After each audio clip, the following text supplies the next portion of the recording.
Okay, so Arya Stark just got stabbed multiple times by the Waif and thrown over a bridge. And everybody's speculating, and some people even worried that Arya might die. Well, Arya has +10 plot armor because she's not in Westeros yet. And really she's got to get back to Westeros, and if she's going to die before the end of the show, she's going to have to die after she completes a character loop and story arc that congeals with the rest of the story arc. So that's not going to happen, I don't think. But so since we know, the real question is, since we know that Arya is probably going to live, how's that going to happen? I mean, she's been pretty messed up. Well, there's a lot of cool theories going on, and one is that this is a Fight Club twist, that actually the Waif doesn't exist. And I've got a post that I did last week. Somebody replied to it, and it was a Redditor named Absent7, and they said, "I'm still not convinced that Jaqen and the Waif are actually people at all." Since then, there's actually been some bigger stories about that, speculating that Waif is just an aspect of Arya, kind of like Brad Pitt in Fight Club. And there's a lot of merit to this, because there's a scene when Arya's still blind and the Waif steps away. She's still swinging in the thin air when Jaqen walks up. And then also, earlier in that scene, you see beggars on the street, or some maybe merchants, and they're not paying attention to the fight that's going on. They aren't really responding to this violence between Arya and the Waif. So those are some good reasons. While I think that the show is leading us to conclude that this might be a Fight Club scenario, I haven't seen George really repeat a popular twist that so blatantly. I haven't seen the show do that really either. And I think if he did have any kind of twist like that, that he would put a new spin on it in some way. Now, there's another Redditor that commented on my blog post about what everybody is getting wrong about Arya Stark. Arya has learned how to take faces and comes to sexy Jesus as the Waif. Logic would dictate that she'd win the fight with the Waif in the dark, since she has a surprise sword. But I think the showrunners are trying to be clever and would put a twist in there, so everyone gets bummed when the candle gets lit and it's not Arya's face. But it works out in the end. Maybe that scene in the trailer we saw of Arya's Assassin's Creed free running through the city is after she kills Jaqen. Well, I don't think that's going to pan out exactly like that, but I think it's an interesting theory. Obviously, we didn't see a scene where the Waif attacks in the dark and then the candle's relit and then you see the Waif's face instead, it being Arya, because instead we saw Arya getting stabbed and thrown off a bridge. That doesn't mean that what this person, Halfhere is the Redditor's name, didn't get the facts right. This might have actually happened. And the reason I think this is because, okay, we saw Arya go back to her little hiding place in episode 6 and snuff out that candle. As she had the sword, she made a point of putting it under her bed covers. She was waiting as if there was going to be a stand down. But the next time we see Arya in episode 7, she's got different clothes on. She no longer has the street cat clothes on. She's got these pauper dockside girl clothes on. She is doing something kind of stupid, too stupid for Arya. I mean, she's walking around in broad daylight, sticking around in Bravo. Shouldn't she have done all this in secret if she had any brain in the world, if she was really trying to get to Westeros and get away from there? Also, where'd she get the money? She had 2 bags of coins, not just one that she might have stole from Gregor Clegane way back then. But anyway, She did shed everything when she joined the Faceless Men except for that sword. She threw everything away. Donated all her money, so I don't think she even has anybody. I don't know where she would get it. Stealing it, that's a lot of money for her to get that quick. Maybe, but the thing about it is, when she walks up to the ship captain to buy her way to Westeros, you see her facial expressions. And immediately, when I saw the scene, they stuck out to me because they didn't seem like Arya Stark's facial expressions. It looked more like when an actor purposely tries to take on a personality of another actor's role in the same film that I've seen before in some movies.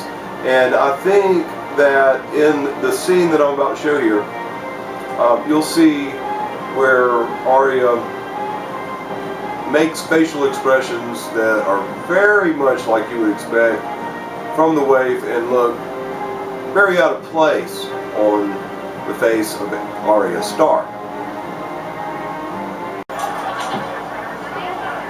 Where'd you steal this from? What do you care? Now, when Half Here first proposed the idea that Arya had learned how to take faces and was going to take the waif's face in the dark and then appear again as the waif, I didn't really like that theory because I thought, well, you know, it seems to take great care for Jaqen to steal the face from those corpses when he's in the temple. And if Arya's learned how to do that, she's going to do it in the dark without the candle. But I found evidence after reading that you don't necessarily have to take somebody's face in order to become them if you're no one. And my evidence for that is right here in the scene where the Faceless Men impersonating Jaqen kills himself to pay for Arya's mistake. He goes through face after face after face. The last one's Arya's. Here it is. And to someone, the faces are as good as poison.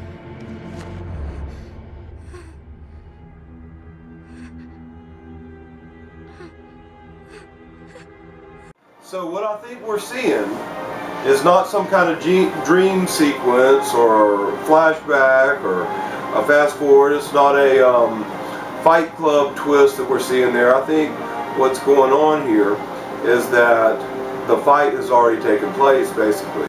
Or either the switching of faces has already taken place. The Arya that you see get stabbed is actually the waif. And I don't know if she's going to the Westeros, buying her fare to Westeros because she thinks that Arya has already left and she's chasing after, or maybe the story she told Arya a couple of seasons back about her being from Westeros too is actually the truth and not a lie.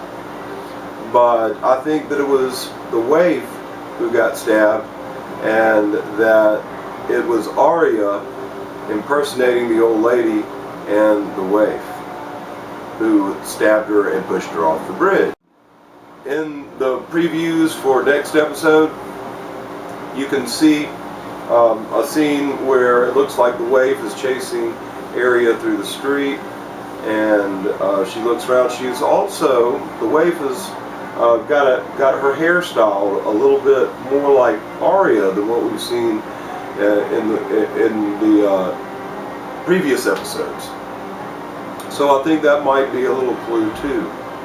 What does this mean in the end? Well, I don't think that just escaping Braavos and getting away from the waif and the Faceless Men, giving up the Faceless Men, getting back to Westeros is really enough to end the Braavos story and the Jaqen H'ghar story. I mean, there has to be some bigger payoff, and I still hold by the idea that both the waif and Arya are being tested at the same time, that only one of them can graduate, and that Arya still has something to learn at Braavos, and or some knowledge to be given, or some further reveal after the waif has been killed and disposed of, or exposed to be a split personality of Arya herself. Now there's an interesting thing, about a year ago, or was it Macy? One of them said that Arya had identity crisis, so there could be something to that idea of the split personality, but I think we're going in a different direction. I think that probably we're looking at a slightly different take on the Fight Club twist, or we're looking at the fact that they've already switched faces. There's something that we don't know about the taking on of another persona in the Faceless Man religion, and that Arya is going to prove to be the trainee who graduates, and Jaqen will award her, or basically tell her that she's arrived, probably by the end of the next episode. Thanks everybody for tuning in. Please subscribe. We've got more Game of Thrones coverage and theories coming to you this Thursday. On Thursday we're also releasing our latest music video and a track from Dr. Dan Matrazo and the Looters album. It's Deep Breathe, with a blistering heavy metal keyboard solo by Dr. Dan Matrazo, who's also been on Steve Vai Recordings, Widespread Panic, Allman Brothers, Government Mule, you name it. And very soon we'll be bringing you our expeditions to the Bilbo Mound, which is the oldest Native American burial mound in North America. It's in the shape of a Mesoamerican rain goddess, and we've got a lot of exciting news about that and some really cool adventures. So please tune in, subscribe, watch us again. We hope to see you in the comment section down below.